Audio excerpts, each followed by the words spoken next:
Hi guys, welcome to Maverick Veteran, although tonight I'm known as Walter White.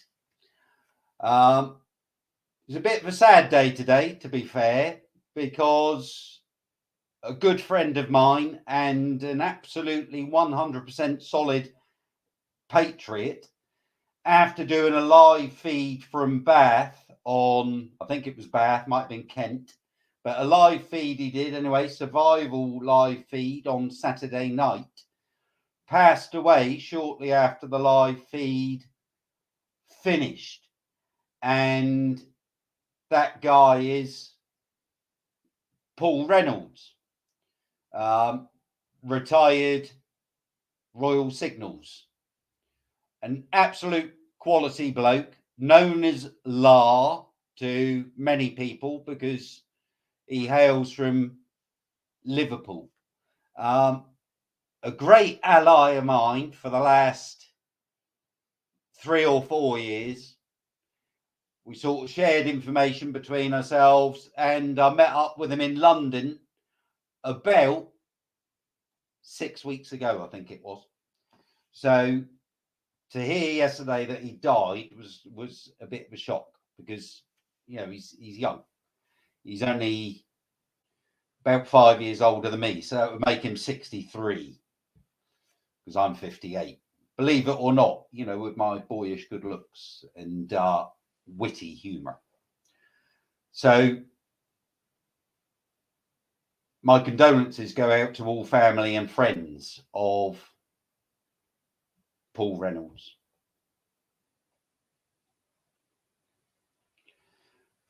Okay, so the idea of tonight is to sort of try and bring everybody up to date with what's going on the 15th of July, because lots and lots of teasers have gone out. They're all flying around social media and the internet, the 15th of July, but nobody knows about it. So we're going to discuss that in a few moments. But first, I'd like to bring on a special guest. Some of you will recognize him straight away, but for tonight, I bring you Harry Brown. Hello, Harry. How are you, brother? Not too bad, Walter. It's good to see you. It's good to see you. Good man. Good man. Yeah. So basically what we've got here, Walter, is two grumpy old gits who are absolutely bent on revenge. Is that the theme, Simon? You've absolutely nailed it. Really? Yeah. Well, thanks for watching. This call sign is out. No, we'll see you all next week. Yeah. Yeah. Right.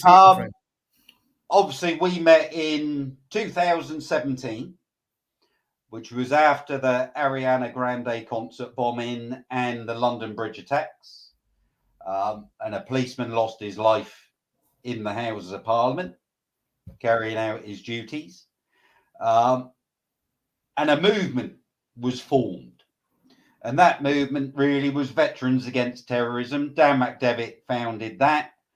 And then he took yourself on as part of the leadership, Sean Smart as part of the leadership, and then took me on as part of the leadership. And an absolutely fantastic admin team. And I think that admin team is still there now, even though we've both sort of pulled away from the leadership side of it because we've not had terror-related incidents going on in our country. Or have we? Yeah. And I think that, I think the days with Veterans Against Terrorism are absolutely fantastic. But I think what happened was, to be brutally honest, we broadened the remit of what we were doing. So you couldn't really just be focused on terrorism, because what we very quickly realized was that there was a lot of stuff going on that wasn't terror related, but was just as dangerous and as threatening to the country as actually probably more dangerous and more threatening to the country than the terror attacks. And we realized that the country was and is being taken over by far left extremists, and I suppose what you could call the global cabal, who want to steal our sovereignty. And I really do believe enslave us. I don't know what you think about that, Simon, but I think that's what's become obvious to me, that we're fighting against something a lot bigger than a few crazy people that want to blow people up and stab them. Yes, 100%. 100%.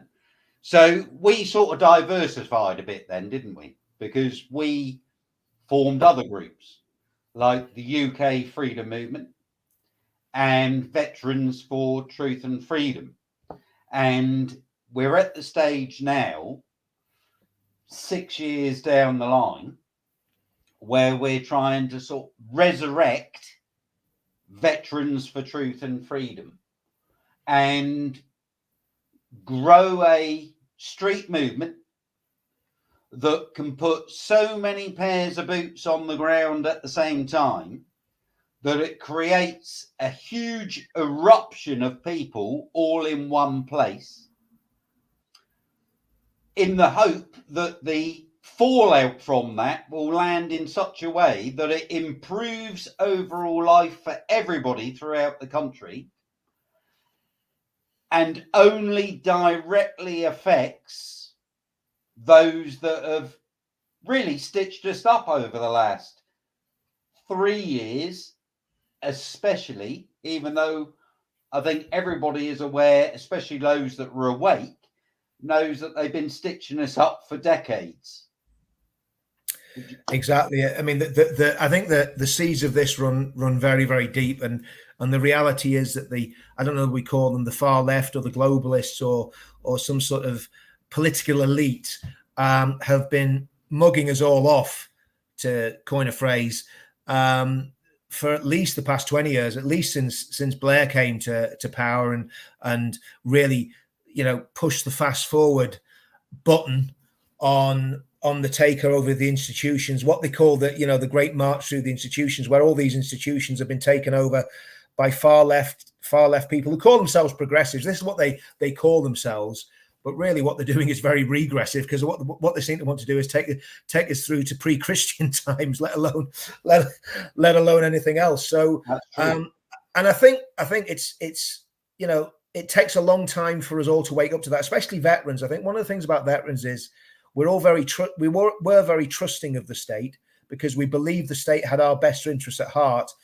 But as we've seen what happened with Northern Ireland veterans, as we've seen what's happened with the legacy of Northern Ireland, we realise that that's not the case. The state doesn't have the veterans' best interests at heart at all. In fact, they will put terrorists before veterans every time. And one of the things that worries me, Simon, is what's going to happen when the chickens come home to roost from Afghanistan and Iraq, and they're going to start trying to drag people, before the courts for those issues as well. And those things, I think, are still live issues and very worrying. So obviously, from a veteran's point of view, I think every veteran's incensed about that, and I think most of the public are as well. There are live issues like the Northern Ireland veterans, prosecutions and persecution. Obviously, Dennis Hutchins died. Yep. Whilst away in Northern Ireland at trial. God rest his soul. David Holden ended up with a suspended sentence.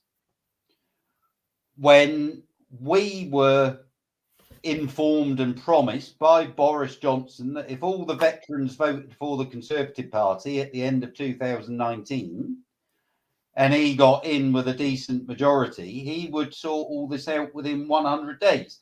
And then, coincidentally, the flu came along and crushed everybody's hopes. And from about sort of the end of 2009 through 2020, there was very little going on with regard veterans' street movement. And then towards, I suppose, the second half of 2020 and through 21, the people's street movement really sort of took off. And I think went a long way to putting us in the position that we're in now. Because the government had no option but to start listening to the people. And the people, at the end of the day, employ the government. And a lot of what the government put in during the past 2 or 3 years was without consent. So people are absolutely raging. The natives of this country are absolutely 100% incensed. They did not consent to any of the restrictions that have been put on place. And they're certainly now not in favour of further restrictions that are coming in, such as the 15-minute cities, immigration, etc., which is why we want to try and revive Veterans for Truth and Freedom, isn't it? Yeah, absolutely. And I think the two words there, truth and freedom, sum up why we're going to do what we've said we're going to do. And it's about breathing life into the street movement. And, you know, when we talk about truth, I mean, Mark Stein, who very nearly died of a heart attack, a couple of heart attacks recently, was probably the only GB News presenter that was worth watching. You know, God bless GB News. But I mean, you know, Stein was on the money, telling the truth about all these issues every single week. And of course, once he had his heart attacks, it was the ideal opportunity for GB News to basically, you know, have the coup de grace and put two in the back of his head and get rid of him. But one of the phrases that stuck with me that he always used to say was he was there to help people, you know, see through this blizzard of lies that's been thrust upon us. And that's why I think we've got to focus on truth, because, you know, there's all these disinformation units, you know. Remember, Simon, we talked about 77 Brigade before anyone else was talking about this. We talked about this 7 years ago. Sorry, 6 years ago, we talked about 77 Brigade, and we did a live stream about it. People can look it up. And we said that this is purely there to take away freedom of speech and to propagate propaganda. And we have been subject to some of the vilest propaganda campaigns. And certainly in living memory, but certainly since the Second World War. And we've got to push back against that with truth. And of course, that's very difficult. I mean, you know, I've been banned from platforms for nothing more than telling the truth. And you know, the thing is, once you get banned, there's no right of appeal. And this is the public sphere now. So if you get banned from these platforms, you don't have a voice anymore. And that's why. And again, you can't even mention people because of the platforms that were on. The other people that have been banned, if you mention them by name, you'll get a strike and you'll lose your platform. So this censorship is a deliberate attack on truth. And that's why we've put in the title of what we're calling the organization, or the organization, the group, is Veterans for Truth. And then, of course, when we look at freedom, well, where do you want us to finish on the amount of freedoms that have been taken off us? And one thing, I mean, as you know, I'm not a big fan of the left, to say the least, but one thing the left twigged onto that we should have been really standing them with, but they probably wouldn't have stood with us, but was this this legislation about demonstrations and marches and static demonstrations, certainly, you know, throughout England. And this is going to really, really negatively affect what we're planning on doing.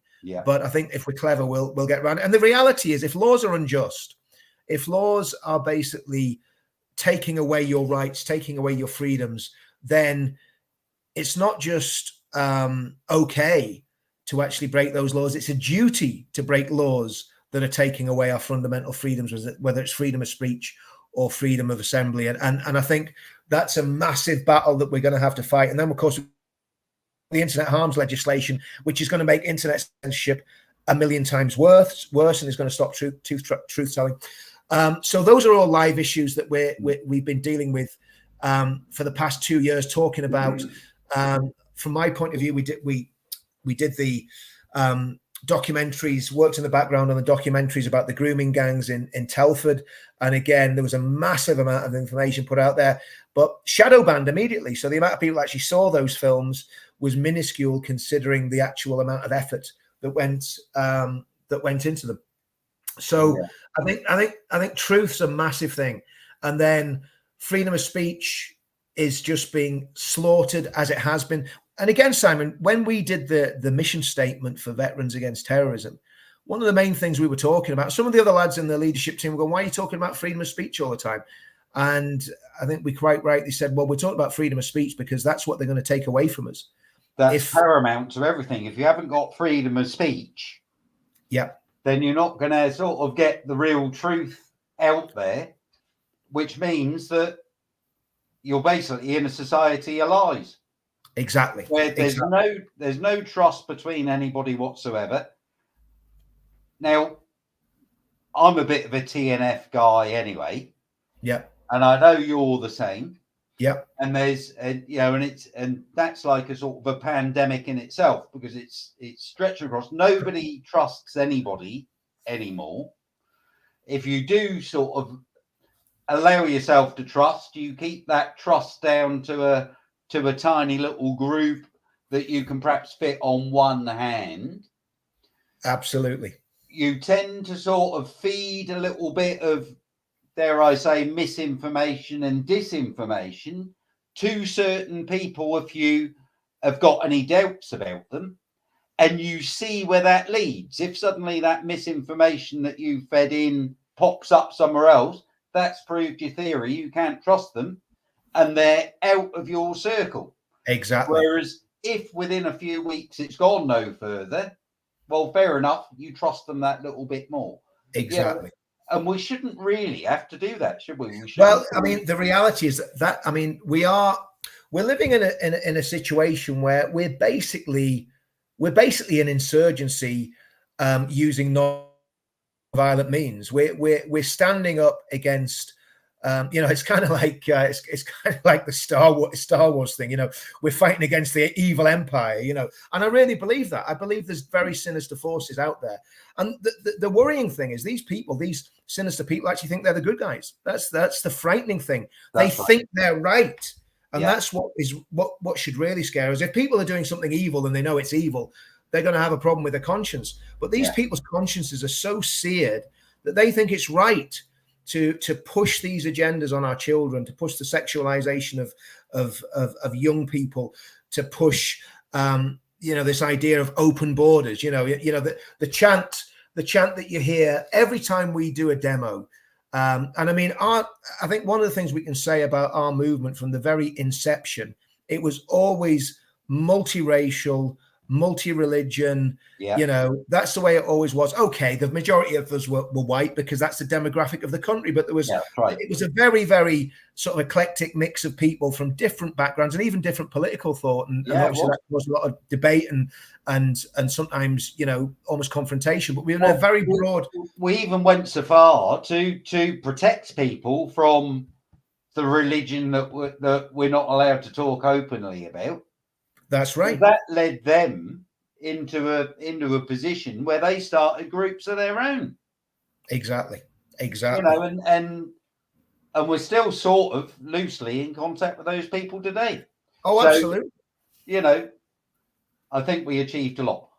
Now people are itching to know what's going on now. What's going on with this? We've got this resurgence of Veterans for Truth and Freedom. We've been going for how long? 18 minutes thereabouts. Yeah, I was going to say we've been going since 2020, but the 18 minutes considering the relaunch. Right. Okay. So what's our plan? I think what we've got to also acknowledge, and this is really important, is in 2017, and this is a fact, but it's a sad fact. You're never going to get a mass turnout for veterans. You always get, and I think that's my friend. Matt that's just popped up on the screen. Matt, So Matt, my friend, listen, let's keep in touch. We want to see you on the 15th because we want to get as many vets together as possibly can. But anyway, I digress. One of the big dynamics that worked really well in 2017 was putting the veterans and the football lads together. And because we're really kindred spirits, we've always said that, veterans like a bit of a tear up, football lads like a bit of a tear up. They're not scared of anybody. They're not scared to stand up and be counted. And I've always had a great fondness of all the football lads that I met when we were doing all those demonstrations. And obviously it was them that got the boots on the ground. I mean, if we think back, Si, to that amazing day, and we were all on that bus, that amazing day in 2017. And I remember walking up on the top of the bus, and I think the police said there was 70,000 people there. So there was maybe even more.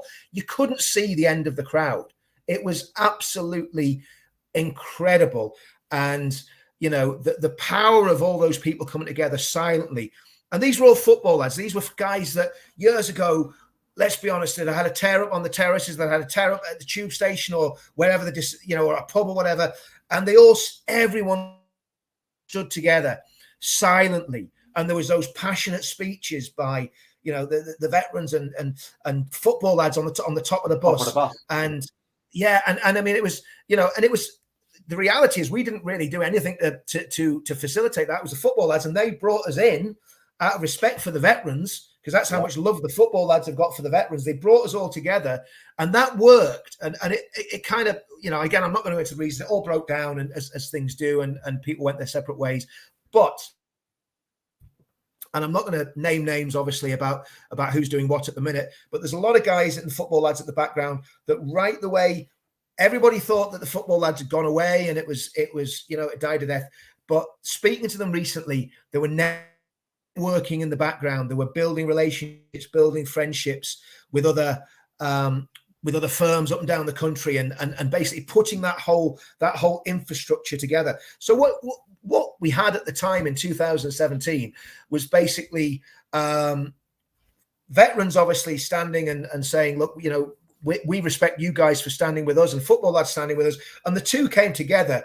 And I'm not going to say an army in the military sense, but what we basically formed was an army of people who shared a common cause and shared common beliefs. And I would say it was love for country, you know, love for the values of the country, and basically a love for truth and a love for freedom. So those are things that we can all say, well, we all believe in those things now, and we're all gonna stand for like back things. in that day. So I think we had over 75,000 people on the streets, according to official figures. Yep. We know so those figures were considerably more. I think so. Yep. Lots happened that day, which sort of opened people's eyes, because you had the likes of the BBC there. And we spoke to the BBC and said, are you going to switch your camera on and start sort of taking note of what's going on here? Yeah. And they said, well, no, we'll only switch our camera on if it kicks off. Yeah. Because that's what they were relying on. Yeah. And the only little bit of kickoff that happened throughout the day was when the left in Whitehall, on that patch of grass opposite Downing Street, they started shouting and hurling abuse because they were doing some form of sleep out. Exactly. But the other thing is, Simon, just let me dive in there. What they did was they particularly singled out people in that crowd of veterans of football lads who were people of colour, and targeted them with their vitriol, and that you know, to fair play to those people, because I know those people that were extremely restrained in their reaction to that. Yeah. And they didn't, you know, at the end of the day, those guys on the left, you know, the lads that we had standing with us, and the veterans as well, would have gone through them like a hot knife through butter, right? Easily. And there was great restraint. But do you know what? I just don't know, you know, like, you know, really and truthfully, we ended up doing the police's job for them. And to be honest with you, why should we? You know, at the end of the day, if they want to sort of attack our people, why should we be the ones that have to do the police's job for them? It's a police's job to police a thing. You know what I mean? Yeah. So you know, so the police really dodged a bullet that day, and I think it would have probably brought a bit of discredit to the meeting if we had, you know, if people had sort of, you know, reacted in a different way. But I thought it was great. And remember, it was silent. There was no flags. There was, you know, and that wasn't to disrespect the Union Jack. There was no flags.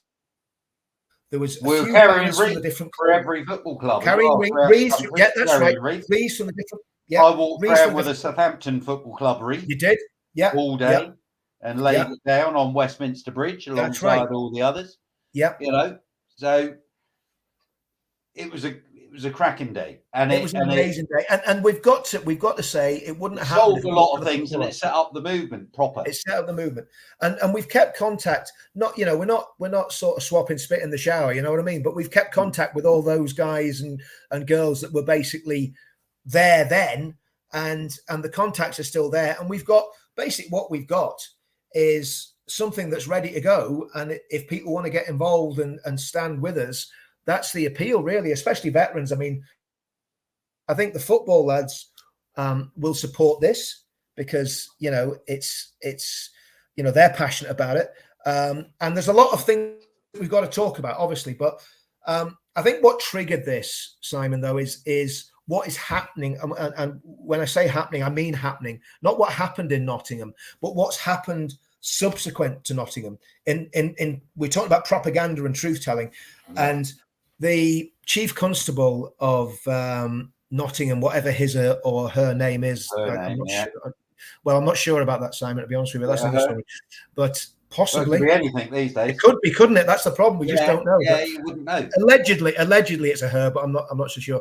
But anyway, the chief constable of Nottinghamshire Police Force, has threatened contempt proceedings against anyone that starts talking about the background of this lunatic that murdered those two children, because there were children, lovely kids, you know, so much potential, slaughtered, and that man who's older than us. So I mean, it's like both generations. It's the guy that's coming up to his retirement and the two kids that's got the whole lives ahead of them, and that represents the whole population of the United Kingdom. Yeah, now, what was put out, and I can say this because it's already in the public domain, the Daily Mail published an article on their site before the chief constable started, throwing about threats to, arrest people for contempt of court.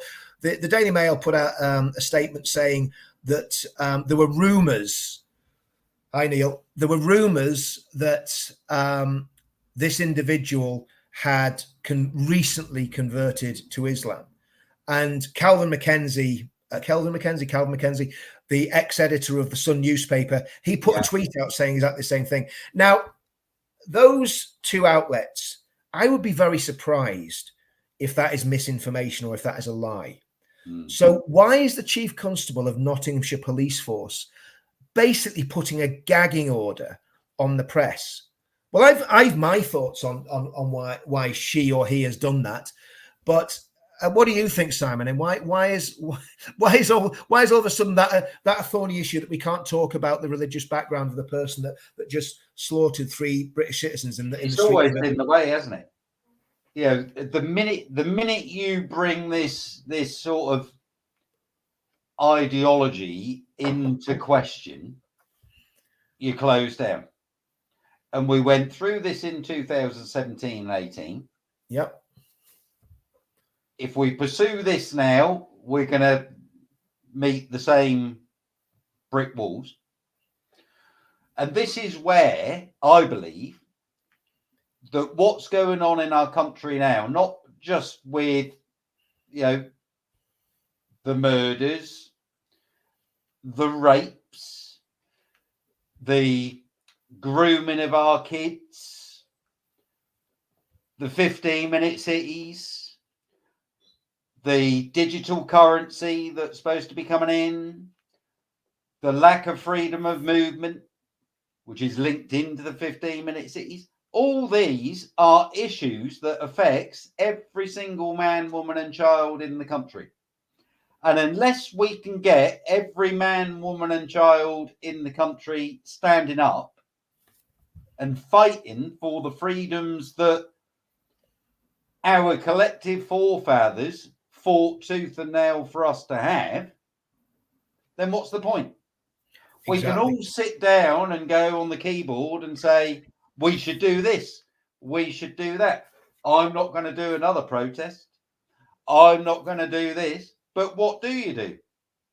Do you just wait until such times as some bloke in a fluorescent coat comes and locks your door after changing the locks and says, sorry, mate, you can no longer go out. You'll have an autonomous bot delivering your food on a daily basis. By the way, your bank account's frozen. You don't need to worry about terror or anything like that anymore because we'll catch them quickly because everyone's within a 15-minute fence line. You'll not be able to travel 100 miles and murder somebody anymore. It's got to be within 15 minutes of your home. So you're safer, aren't you? Everything's going to be 100% cushy. You know what, Simon? That what you just said there. I don't know if you'd known, but I've been involved in demonstrations outside a hotel that's housing illegal, irregular migrants, as the state calls them. Illegals, basically, that came here without permission. We don't know who they are, where they're from. And all we're saying is, look, we want to know who these people are. We're not saying they can't come if they're genuine refugees. Britain's always welcomed genuine refugees, but if these people are coming here illegally and take the piss, well, we don't really want them here, and I think that's a fair enough position to have. Right. But of course, the local media branded it as racist, all the usual stuff that you get, despite the fact that even our banners said we're not racist, we're concerned residents. But of course, the local media and the local MP even called for us to be watched by the police and the security services and so on and so forth. Anyway, cut long story short, we're at a demo two weeks ago, and police van comes down, big armored meat wagon with a camera on the top of it on a big pole. It's one of these surveillances you used to do. Remember the old IRA funerals? You used to have the big pole on the top of the RUC Land Rovers. It was one of those Land Rovers, armored Land Rover. And I went up to the guy and I said, look, why are you filming us? And it's just what you said. He says, oh, it's for public safety. For public safety. I said, mate, you're on an intelligence gathering mission. And he says, I'm only following orders. That's what the Nazis said, my friend. You're only following orders. That's exactly what they said in the Second World War when they were challenged. So it's happening already, Simon. Yeah. It's happening already. And what they want to do is want to stop us going out the streets. And what you'll find is people that say they don't want to do street demonstrations. Why don't they want to do street demonstrations? Now, I haven't been at every street demo there's been, neither have you, but we try to get the most of them. And I think I counted up, not that I'm moaning about it, because it's been, to me, it's been money well spent. But I think I've spent about 60 grand since 2017 on this movement. Whether it was helping to make documentaries or traveling to demos or hiring PAs, whatever. There's a lot of money gone up in smoke. So to get it's going to be in the Midlands, right? The demo's going to be, we're not going to say exactly where, but it's going to be in the Midlands. It's going to be on the 15th, which is the Saturday. We'll confirm the timings and all that.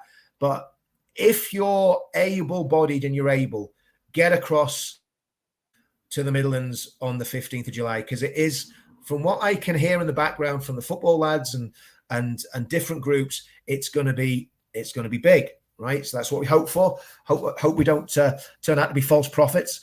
But the other thing is, obviously, we don't want any grifters coming who are going to try and make money off the back of it. We don't want any far right goose stepping Nazi types. They can clear off as well. We've never wanted them anywhere near us, and I think that's very, very clear. Because again, there are people who have agendas that are not our agenda, and our agenda is to see a safe, harmonious, prosperous United Kingdom where everybody's free and the truth is told by people from the top of government to the bottom. I mean, we talk about truth. I mean, the Prime Minister of England has just been, dinged for telling lies. Well, surprise, surprise, we were warning people about Boris in 2018. Right. Don't vote for this lunatic. Right. And they did. And then we've got little Nippy up across the border. She's just been scooped. So the Prime Minister of Britain of the United Kingdom has just been done for in Parliament for telling lies. And we can't say what wee Nippy's been arrested for, because we'll get slapped with a contempt thing as well. But it might be a substantially more serious crime than telling a few fibs to Parliament, Exactly. And that's the two biggest leaders in the United Kingdom. And then don't forget, Simon, what we've got in Northern Ireland is the biggest political party at the moment in Northern Ireland in terms of seats in the Assembly, even though it's not sitting, is a political party that is so cheek by jowl with a terrorist organization that you can't separate the two, that was responsible for thousands of murders and the biggest bank robbery in British history. That's right. So that's the state of British democracy at the minute, Simon. And I think with that in mind, if everyone's not on the streets on the 15th, there's something wrong, mate. You know what I mean? I think one thing we can take solace in is throughout the Western world, more and more people are waking up. More and more people are questioning stuff. you get an information fed through now through social media on the QT about quite senior people, including some of the oligarchs now, being arrested and questioned. And we've got a couple of CEOs now up on manslaughter charges with regard the flu, etc., for the misinformation that they pushed out on all that. So there's a lot going on. And what we have to do is just keep nudging it along, keep pushing and pushing and pushing to make sure that we get maximum wake up on what is, because there are still people, Richard, and everyone knows that are walking around like that.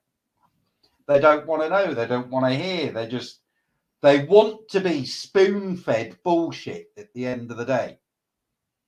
And we have to break away from that and say, you're big enough now to feed yourself. Do your own research, suck in your own information, and make a loud noise with the rest of us to make sure that, we nip it in the bud now and move further forward. Well, yeah, I mean, I think that this, it's not a job that we'll complete on our own. I mean, I think what we can do is what will happen. This is my reading of what will probably happen. We'll do the demonstrations. And there'll be even if we get 100,000 people on the streets of a major city in the United Kingdom that won't be named just yet, but if we get 100,000 people on the streets of a major city that's somewhere in the centre of England, it's going to be brushed under the carpet. It's not going to be a big thing. It's going to be, oh well, there was 500 people turned up, and they were all far right, goose-stepping lunatics. When we're quite the opposite, because we said from the beginning that we're against all that. And I think we've got to call out groups by name.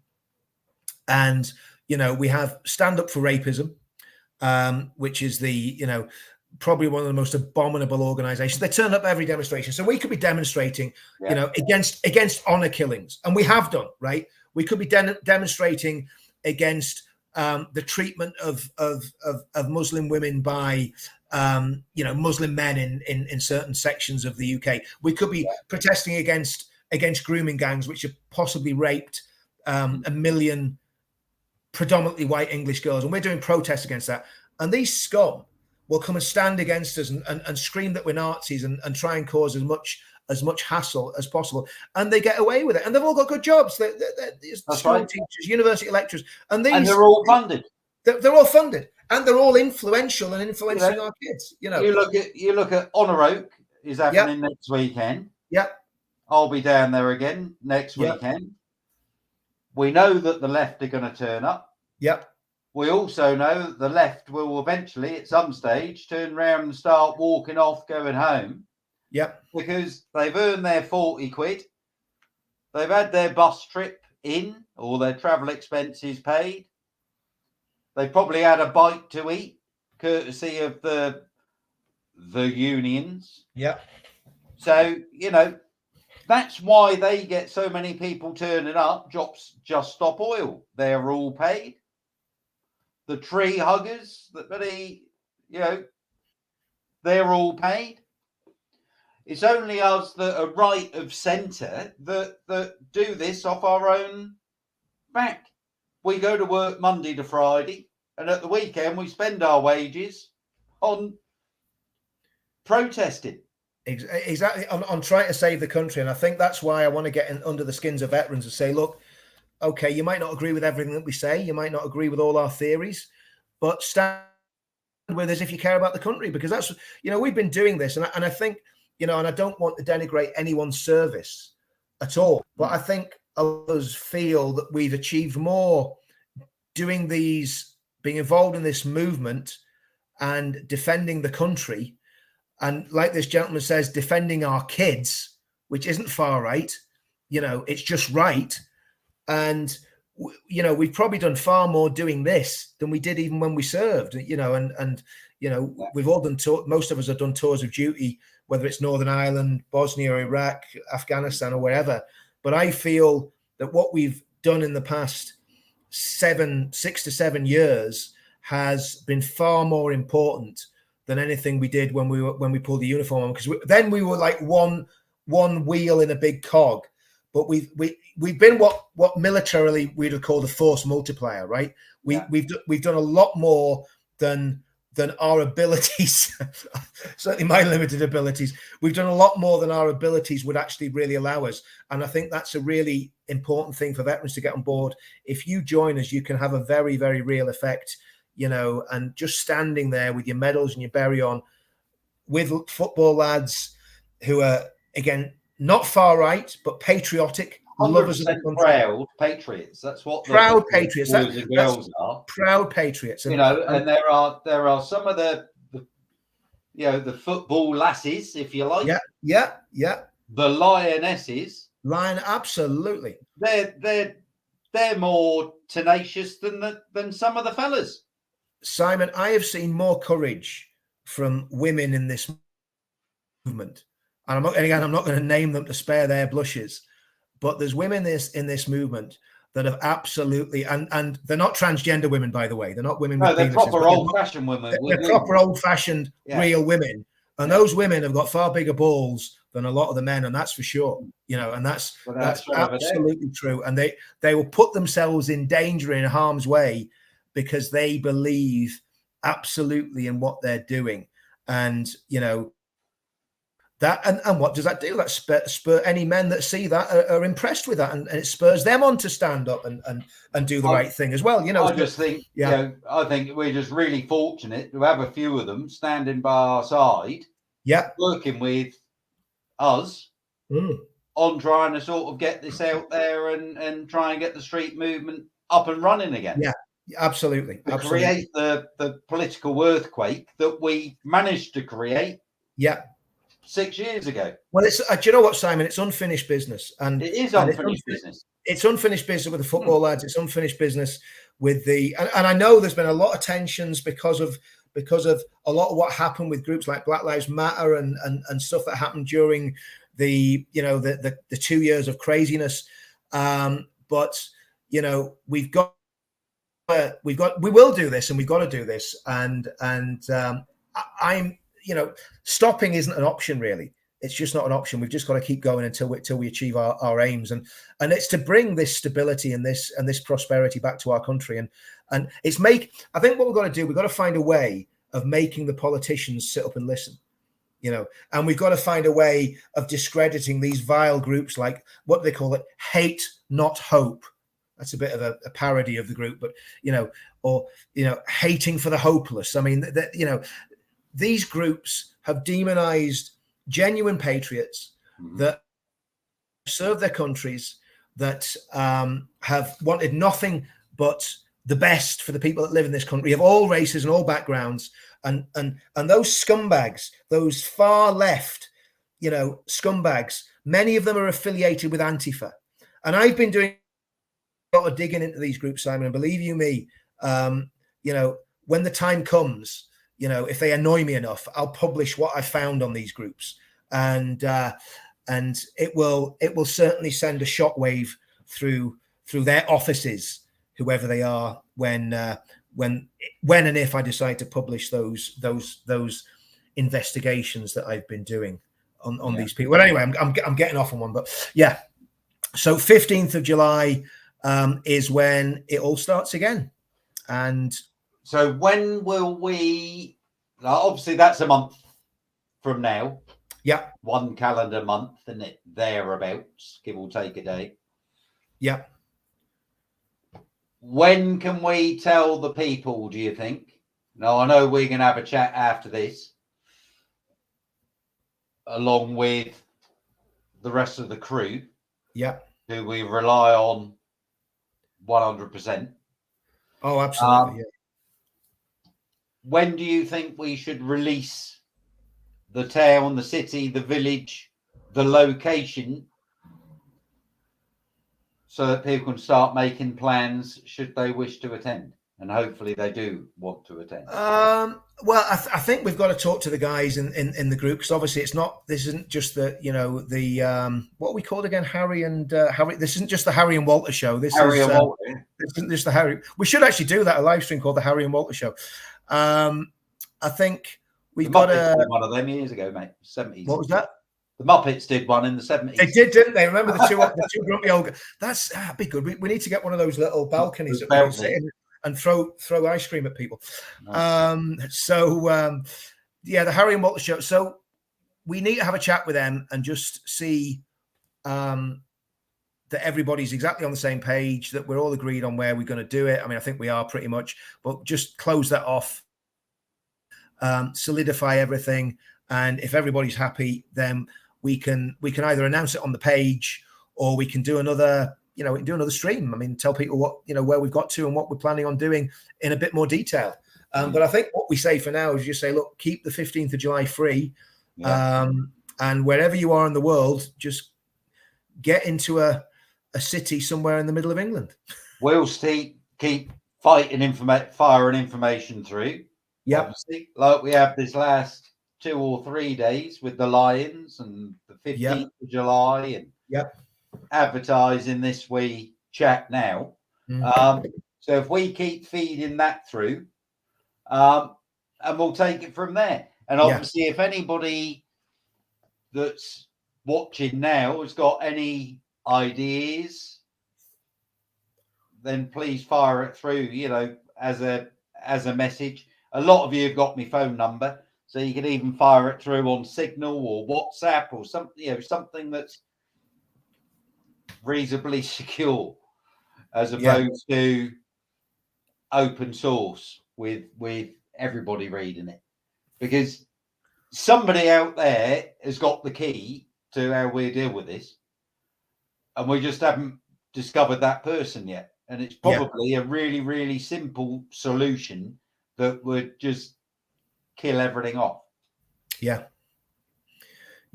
think so, definitely. Something else I was going to say then, this is what happens when you get over 55. You get what you're going to say next, but no, I think that's that pretty much sums it up what we want to do.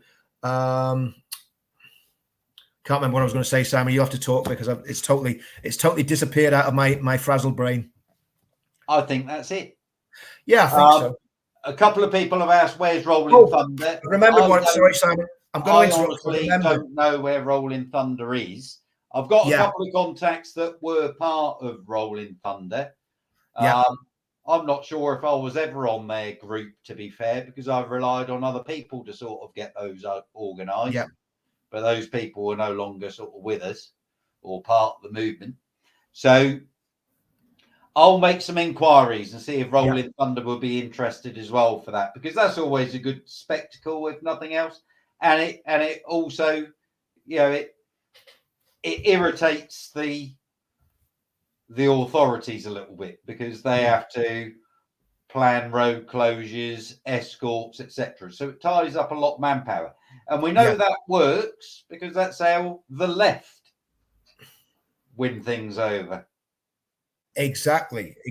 No, I think there's a lot of stuff that we can do. I mean, I think there's a lot of people talking in the background, the stuff that we can do that could be really, really, really good. I just saw Roy popping on there as well. So Roy, obviously, it would be great to see you making an appearance at the demo on the 15th of July. What I was going to say, Simon, and it came back into my brain, so it was in there somewhere.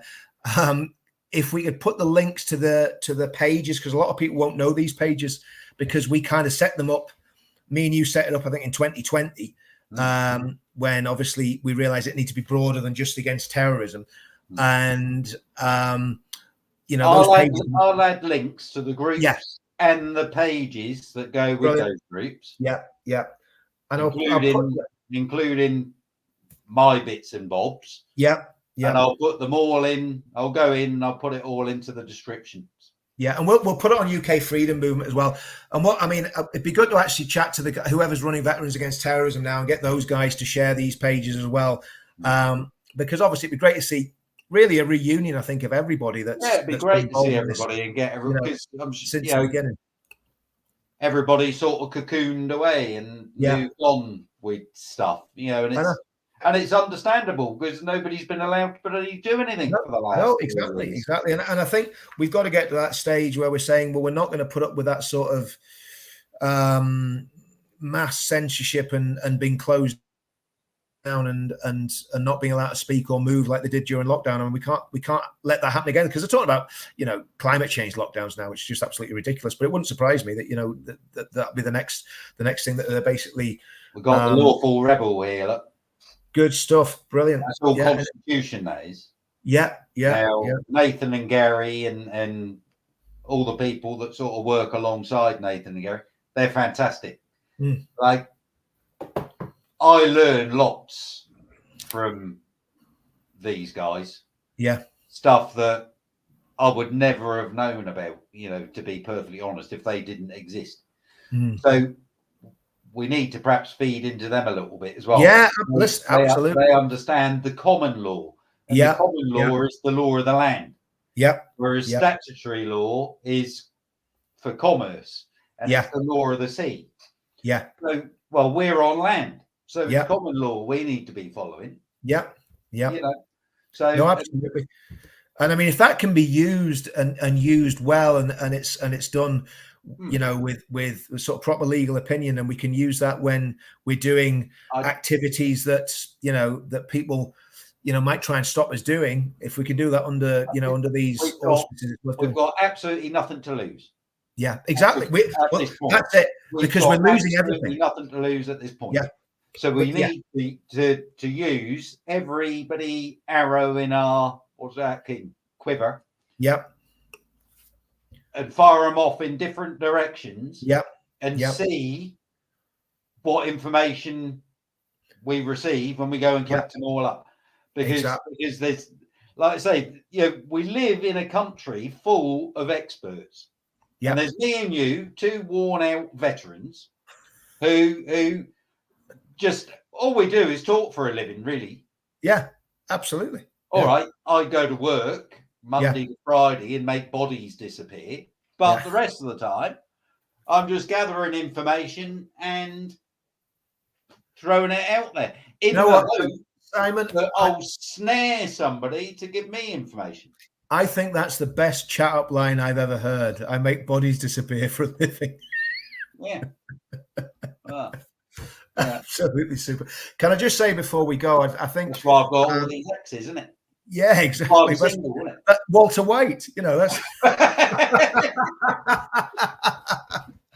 we were going to call me Jesse Pinkerton or whatever his name was, but that's it. I'm too old for that. I'm too old and ugly for that, so I preferred Harry Brown. You know what I mean? An old grumpy veteran, bent on revenge. You know, but So one thing I wanted to say. If an alphabet can have them, so can we. Yeah, veterans bump begins on the 5th. Nice, like it, Matt. I'm liking it, brother. So what was I going to say? Yeah, serious note. In this hiatus between you know, all the COVID craziness and all that sort of stuff. I'm not going to use that word. All the craziness, and now we've lost a few good people, and the three that come to my mind. First of all, Terry Houlihan. Now, I you know, Terry was the sort of guy, total gentleman, fearless, absolutely fearless. He would have been, if he'd have been in the British Army, he'd have been in the SAS. He was totally fearless, wasn't he? Right. So we lost Terry, and that's a massive loss to the movement. I think a massive loss to the movement. But I think we've got everything we do. We've got to do it with that fearless nature that Terry had. But we also lost Bill Weir.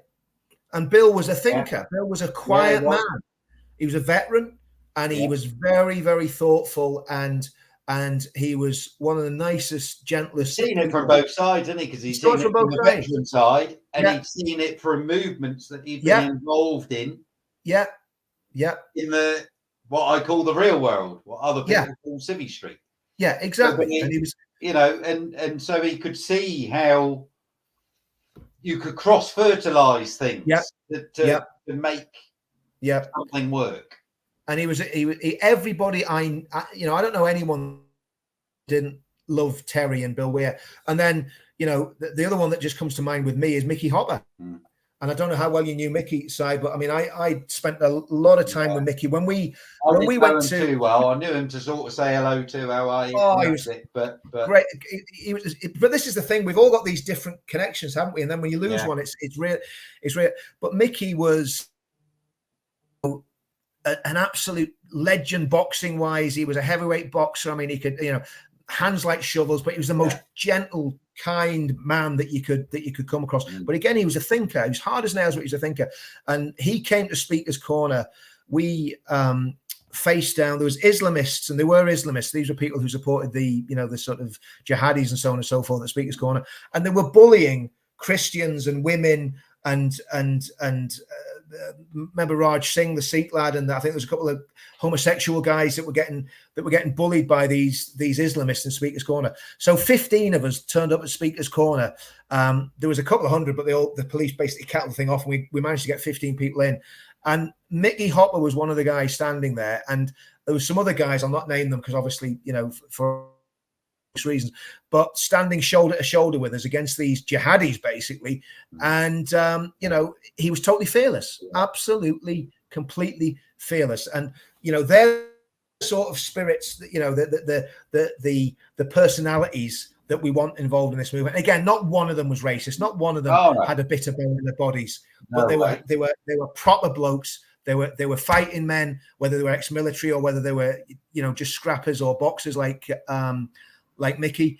And they're the sort of people I'll stand with. I'll stand with anyone who'll stand for what we do. I'll stand with anybody that's what is it, that the enemy of my enemy is my friend. Absolutely. And I think that's probably time to draw a close. That's great, Simon. Brilliant. Under an hour. That's fantastic. That's brilliant, mate. Really, people really have lives to sort of get on with, and there's another live in a few minutes from Loquacious Live.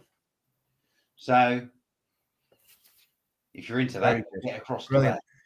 Well, let's go. Ladies and gentlemen, thanks ever so much for taking the time out to watch this tonight. Please do give us your ideas and your thoughts in the comments or private message, and we'll pick them up and we'll see how we can move that forward, and we'll give you an update around about this time next week, I think. Yep, that sounds good. Yep, lovely. Okay, time for a beer, Simon. Cool. For now, ladies and gentlemen, these call signs are out.